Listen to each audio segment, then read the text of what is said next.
My name is Rex, and I just bought my first ever BMW. He was big and strong, in his eyes a flaming glow. It's an inline 6 twin turbocharged 335i, and although it looks like this, I had to tow it to the shop because if I drove it, it probably would have caught on fire. Now, the main reason why I bought this car is because of this. This is the legendary N54, which most people refer to as the German 2JZ. These N54s are an extremely capable motor with some tuners pushing the stock bottom end to over 600 horsepower. The only issue is that mine, well, it could catch on fire. When we checked out this car, the previous owner's story didn't quite add up. There were thousands of dollars of invoices for previous work that had been done to the car. However, after the test drive, it started billowing out smoke. When I took it to these guys, the new one they put in was still leaking. And they replaced it again, and I was just too tired to go back to them, so I didn't bother. I'm just surprised all the work had been done and it's got a massive oil leak in the valve cover. Oh, is it? Yeah, it's huge. So although the test drive went extremely well and the car was running perfectly, sounds good, it just didn't make sense that after apparently thousands of dollars had been spent on the car, that there would be an oil leak that bad. This, however, worked in my favor because I was able to negotiate even further down. The car was already listed for cheap at $4,000, but this meant that we could buy it for even less. I advertised it for 4.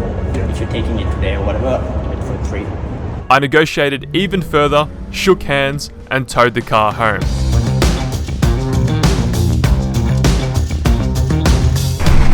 What the hell is that? It looks mint. 6 grand, 7 grand? How much? You're not gonna believe it. $2,700, bro. 2,700? Yeah. So guys, here it is, the cheapest BMW 335i in Australia. Look at this thing. My man. I'm shocked. Bro, that's ridiculous. So guys, we got a bargain. $2,700 for a 335i in today's market is a steal. However, we still don't know the underlying issues. The engine could be toast, but we're gonna find out together.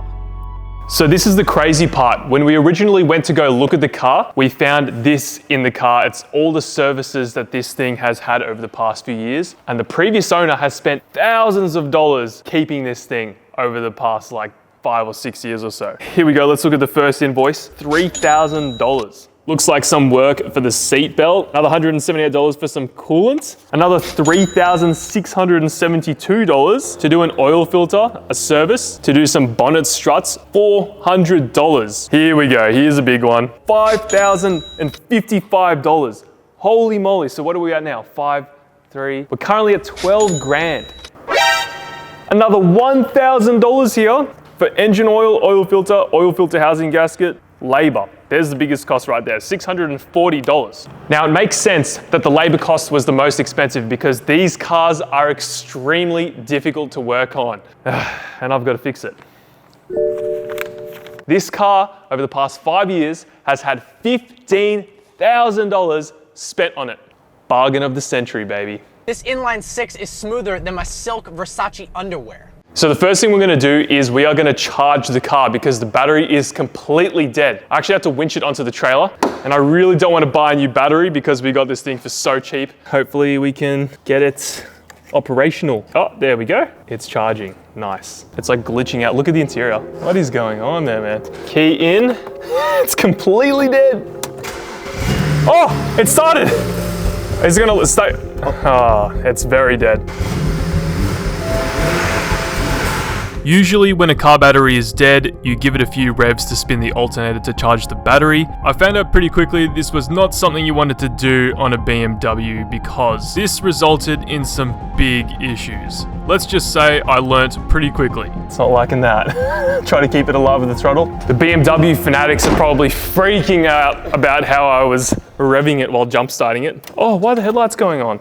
I don't think this jump starter is powerful enough. It's like Christmas in here. I don't think we should be doing this, man. Minus $400. We got a brand new battery. So we replaced the battery, which was a very big process. Oh my god, that is not easy. And then we ran into another problem, and this problem prevented us from starting the car. Guys, I have no idea what's going on right now. For some reason, I can't even start the car. The steering lock is defective according to the dash. And every time I put the car in accessory mode, the wipers just suddenly turn on. Key in. All right, we've got some errors going on. My wipers are on for some reason. Steering wheel lock error. And the car just turned off. This didn't happen before. What the hell? And the wipers won't go off. Ah! Coincidentally, this ties in well with today's video sponsor, Carly. Carly is an OBD2 scanner tool that allows you to check your engine codes and diagnose problems, and also reflash your ECU to clear codes or add different features that your car didn't come with from factory. And we actually need this thing to see what the hell is going on with this car. So let's quickly go check the codes. So if you're not familiar with these OBD2 scanners, then you need to check out this Carly scanner. Essentially, if you have an issue with your car and you want to read a fault, all you need to do is plug in the Carly scanner into your OBD2 port, then connect it to your phone via Bluetooth, and then you can troubleshoot issues, maintain your car's health, unlock exciting features. And because we just installed a new battery on the BMW, we also need to recode it to the BMW itself. Luckily, the Carly scanner can do that as well.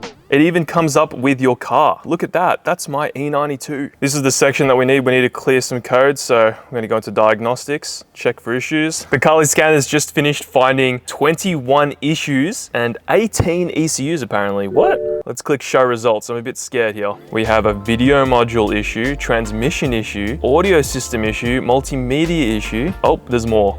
Very bad. Just sounds like every other BMW issue that you'd ever see. Wouldn't get this problem in an AU Falcon.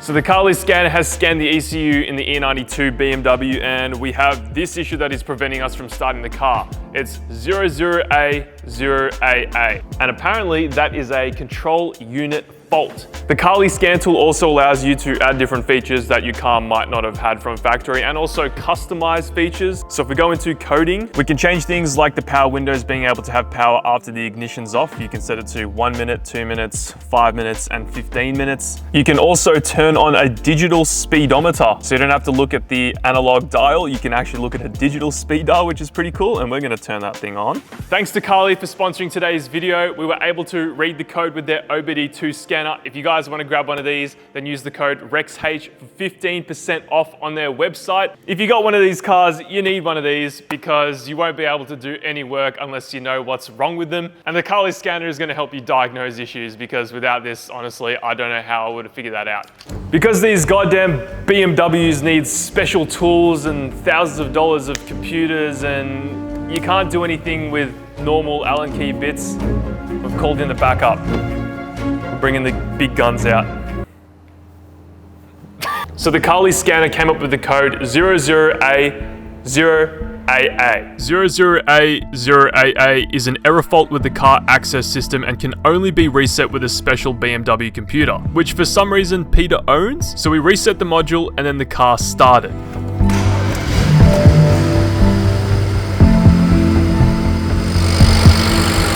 Engine sounds pretty healthy. But have a look at this. All the valleys between the head, between the cams, are filled with oil. Oh, you can see that it's really wet down there. You might also notice that the engine bay is missing a bunch of different trim pieces. It's missing like all the covers that go on top of the valve cover. You probably saw this in some of the clips that I was filming before, but we have boxes of parts everywhere, guys. So although this was the cheapest BMW 335i in Australia, the car still had all the trim pieces in the boot. We got extremely lucky with this purchase. Now that we got the car running for the second time, it was now time to fix the massive oil leak. New parts! The first thing that we want to do is fix that oil leak, and I've got a brand new valve cover from eBay that we're going to be putting into this thing to stop this oil leak so we can drive it, baby. So let's start taking this thing apart. Now, because we don't want the same issue to happen again, I've decided to disconnect the battery when working on the valve cover. There's a lot of electronics on these N54s. Basically, everything is connected with a cable, even things like you wouldn't expect, like the steering lock. This valve cover job looks like a lot of work, so we're going to take our time and do things slowly. Now, the beautiful thing about working on the cheapest BMW in the country, well, it's missing half the stuff already, so I don't need to take half of it apart. Holy moly, looks like an alien spacecraft in here. So like I said, the car has a lot of electronics everywhere, and it's also got wires everywhere. And the first thing we need to do is move all of that out the way so we have access to the valve cover. And a little trick is with using these zip ties, which I saw in one video. Okay, let's just start disconnecting stuff, hey. That looks like it's in the way, so it's getting moved out the way. Got some vacuum lines going here. How do I disconnect these? What on earth? I started by disconnecting all the wiring going to the coil packs, the injectors, and the grounds. BMWs require these special E-Torx bits, and they also use the standard 6-point bolts. It's kind of annoying that they're not consistent, but honestly, it wasn't too bad removing everything. There we go, 8mm for the grounds here. Let's take all these off. We're just disconnecting the injector wiring now, and there's just a bunch of, oh my God. Oh no, oh no. Don't want to drop that into the abyss. So we're just disconnecting the direct fuel injection wiring, and you just sort of use a screwdriver and then you can pry it all out, which is actually pretty simple. Nothing is out of the ordinary so far. There's like no loom tubing on the wiring at all. Look at that. Looks very cheap. E10 bolt. Why? Okay, now we should be able to move this all out the way, I think. How do we get these things out? Ooh. We then went to removing the coil packs, and each coil pack was covered in oil. This is a direct indication that the valve cover gasket has failed, because the valve cover gasket seals off from the spark plugs, and if your spark plugs are filled with oil, it means that your valve cover gasket is definitely leaking. Oh my God, they're covered in oil. This valve cover definitely needed to be replaced because that's what seals them. But yeah, these literally just get pulled out with this little lever, which is pretty handy actually. Making some huge progress. I don't want to take off the fuel stuff until the last minute because fuel's going to go everywhere. But looks like we just need to take this off to remove the vacuum lines. See, there's a 10mm here. That's like inconsistent. There should just be Torx bits everywhere. So I have to keep changing my tools, which is very annoying. Let's get down right in there. I don't think we can get access to, oh, no we can. Another 10mm belt. Short one. We're now gonna start disconnecting all the fuel lines, and like I said, this thing has direct injection. That's why it's got like hard lines going directly into the middle of the head right here. I watched a video and the guy just puts a microfiber, catches all the fuel. So hopefully we're the same. Oh, there's fuel. That came off easily though, which is ideal. Removing the fuel lines was surprisingly very easy. It looks like they use AN fittings. Just gotta make sure that you don't get fuel everywhere, so that's why I'm using the microfiber to catch all the fuel. There's also a few bolts holding the fuel rail to the head on the right side, and in order to remove those, we needed to take off the carbon intake. Haven't really pointed it out to you guys, but we do have this carbon intake, which is pretty cool. It came with the carb, and apparently they're worth a little bit of money. So if you guys want to buy this, let me know down in the comments. So we have this carbon intake. I don't know if I've talked about this yet, but apparently these sell for quite a bit of money. I have no idea what brand this is, but we do need to remove it in order to get to the injector rail. But if you guys know what this is and how much I could sell it for, please let me know, because we're trying to make this the cheapest BMW 335i ever. Carbon. There we go. Hell yeah, looks like we've got a K&N air filter as well that needs to be cleaned. I really rate this. Carbon cover, baby. We're making some killer progress on the BMW, and we're almost ready to take off the valve cover. I just need to remove all the fuel lines. But I want to show you this real quick. You know, we've joined the Euro gang today, but some of you might not know this, but Imran is part of the Euro gang. Not only do we have JZX 100s and JZX 90s. It's delusional. superior. It's not. We'll see what the sheets read at the end of the day, buddy. You know? We'll see. But just like the JZXs, I have the superior Euro car. That? Yeah. You reckon? Yeah. I don't know about that, man. Let's show them. The thing is, Yeah. you chuck a stage 1 or stage 2 on this thing, it flies, mate. You know what I'm saying? Look, mate, you're not wrong, and I don't think we can be friends after this. Me personally though, I'm not going to do no pop crackle, no stage 1s, no stage 2. Keep it stock, keep it clean. And it's actually manual Golf R as well. I don't know. Oh, true, yeah, So I'm it pretty doesn't jealous make of that. Bring. So this is Imran's Golf R. It's pretty cool, and this is his daily, and yeah, it's manual, but Yeah, it's pretty fun. Show them the inside. yeah, it's not bad. Manual, It's clean. man. Likewise, shift knob. Yeah, it came with the car. This is a one-owner Golf R, One which owner. is, I don't know, I'd say impossible to find now. One-owner Golf R, that's impossible. Yeah. Like it's got a clean carbon spoiler on the back here. Yeah, I not want bad. to say clean. It's a bit Yeah. dirty. But yeah, so Imran and I are actually also part of the Euro gang, which you guys probably didn't know about Mr. Imran. But This car probably will be off for sale soon. I'm not exiting the Euro gang, but I probably will be upgrading to another Euro. so as I get mine, you leave Euro. No, I'm not leaving Euro. I started Euro anyway. Nah. I had the original Euro, the Golf R32, which is actually, I'd say, probably better than this. Anyway, guys, we're gonna continue working on this thing and pull the valve cover off.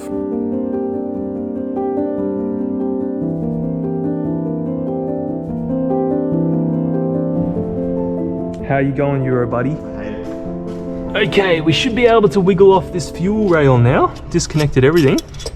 Oh, maybe we gotta take off this. Oh, there we go. Fuel rail off. And to get this off, I didn't show this, but there are, oh my God. There are a few 10mm bolts or 11mm bolts just at the back there. Watch out, we've got fuel here in WAN. Just gonna chuck at the front. So you gotta remove the entire rail.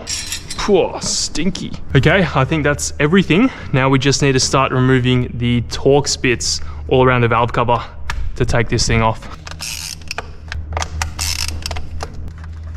Why are you doom scrolling? Go away. All right, we're about to take the valve cover off. Seems to be a little bit stuck on there. So I'm gonna have to pry away at it with a flathead. Oh, I don't know where we're gonna do this without scratching anything, but maybe probably start from there. Oh my God, it's on there, Jesus. Over the years, the gasket gets hard and seals itself really well to the head, so it was very difficult to pry the valve cover off the head itself. I tried my best not to nick the gasket surface, and I seemed to do a pretty good job, but it was a nightmare removing this valve cover gasket. Probably up there in the top 5 hardest things I've ever had to do in a car. There is not a lot of room to work with on these BMWs. Oh my God. What is stuck on there? I know that some of the bolts go back inside, so please just come off, you silly car. There's the gasket, which is completely cooked. Ugh. It's almost off. Please, please just come off. What's it stuck on? Just yank it, dude. Cut the clip. A few moments later. All right, guys, we got the valve cover off. Have a look at this. Valve cover is now entirely off. And I will admit, that was much harder than I anticipated. It wasn't too bad at the start, removing all the bolts, removing all the wiring, but actually finagling the valve cover off, that was a pain in the ass. So here's the valve cover, and you can see the gasket is definitely very brittle and old, and it looks like we've definitely had some leaks right around there. That's where it was leaking onto the exhaust, on the exhaust side. It's even actually cracked there, I think. Yeah, looks like it's cracked or something. Not too sure. Maybe it wasn't seated right. Oh no, that's just how the gasket goes. But yeah, the gasket is very brittle and old, and it makes sense why it was leaking. Another thing I didn't realize is that there were these like spark plug covers. They sort of got caught and everything as I was trying to remove it. But you can actually see where the leak was coming out of. I'm not too sure if you're gonna see that on camera, but where the gasket meets the surface of the head, just over there, you can see a bunch of oil on the head. And that was literally going right onto the exhaust, causing smoke. We're gonna have to clean off all this old gasket material because, like I said, it's very brittle and it's like stuck to the head. And then we can put our new valve cover on. I got some unfortunate news, guys. So this is the valve cover that I bought. Unfortunately, it's the wrong damn one. There we go. I'll show you the old one to compare it to. That is the new versus old. And if you look carefully, there is the oil fill. And on the old one, the oil fill hole is over there. And they've sort of like blocked this off. And there's also a PCV hole there, which obviously the old cover doesn't have. Luckily, this was only $100. And the valve covers on eBay are very cheap. Not too sure how long they'll actually last, but yeah, we ordered the wrong part, guys. So there you go, guys. This is the start of the cheapest BMW 335i build in the country. We have the new valve cover on the way. We've also got power steering pump on the way because for some reason the power steering pump isn't working. We have no power steering whatsoever. I do want to single turbo convert it, maybe throw away MHD tune on there for the meantime with the twin turbos. But yeah, for now we need to get it running. Thanks so much for watching, and I'll see you all in the next one.